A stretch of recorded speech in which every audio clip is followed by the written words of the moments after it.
ICC champions trophy പടിവാതിൽക്കൽ എത്തി നിൽക്കുകയാണ്. 19-നാണ് 8 ടീമുകൾ മാറ്റുരയ്ക്കുന്ന ടൂർണമെന്റിന് തുടക്കമാവുന്നത്. ഏകദിന ഫോർമാറ്റിലുള്ള ടൂർണമെന്റിന് വേദിയാവുന്നത് UAE-യുമാണ്.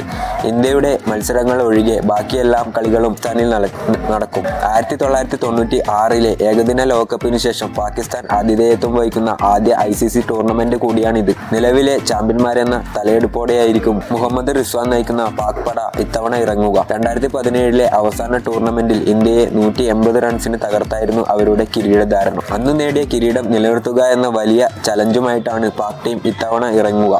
ഇന്ത്യ, ന്യൂസിലൻഡ്, ബംഗ്ലാദേശ് എന്നിവർ ഉൾപ്പെടുന്ന ഗ്രൂപ്പ് എയിലാണ് പാകിസ്ഥാന്റെ സ്ഥാനം. റിസ്വാന്റെ കീഴിൽ വമ്പൻ കുതിപ്പുമായി പാക് പട ഇത്തവണ കിരീടം നിലനിർത്തിയേക്കും. പാകിസ്ഥാനെ കിരീട ഫേവറേറ്റുകളാക്കി മാറ്റുന്ന ആദ്യത്തെ കാരണം സ്പിൻ ബൗളിങ്ങിനെ വളരെ നന്നായി നേരിടാൻ സാധിക്കുമെന്ന മധ്യനിര ബാറ്റ്സ്മാൻമാർ ടീമിലുണ്ടെന്നതാണ്. ക്യാപ്റ്റൻ മുഹമ്മദ് റിസ്വാൻ, സൽമാൻ അലി ആഗ, സൗദ് ഷക്കീൽ തുടങ്ങിയവരെല്ലാം മധ്യ ഓവറുകളിൽ സ്പിന്നർമാരെ വളരെ അനായാസം കൈകാര്യം ചെയ്യും. ഇത് അവരുടെ ബാറ്റിംഗ് കൂടുതൽ ശക്തിപ്പെടുത്തുകയും ചെയ്യുന്നു. അടുത്തിടെ സൗത്ത് ആഫ്രിക്കയുമായുള്ള കളിയിൽ റിസ്വാൻ 122 റൺസോടെ കസറിയിരുന്നു. സ്പിന്നർമാർക്കെതിരെ ശക്തമായ ഡിഫൻസീവ് ഗെയിമാണ് അദ്ദേഹം കാഴ്ചവെച്ചത്. ബാക്ക് ഫുട്ട് പഞ്ചുകളിലൂടെയും സ്വീപ്പ് ഷോട്ടുകളിലൂടെയും റിസ്വാൻ അനായാസം സ്പിന്നർമാർക്കെതിരെ റൺസ് വാരിക്കൂട്ടി.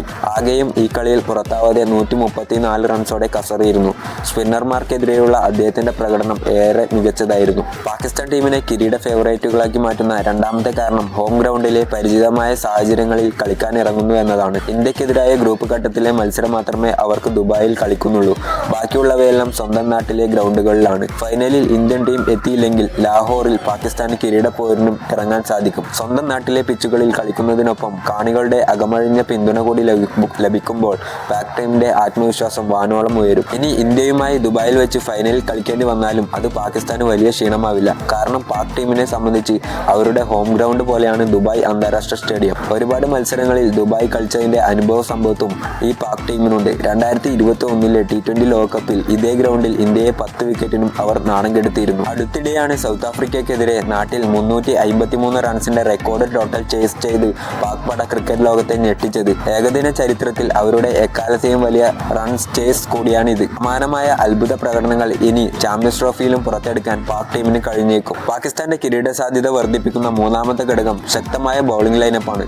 വളരെ അനുഭവ സമ്പത്തുള്ള ബൗളിംഗ് നിരയാണ് അവരുടേത്.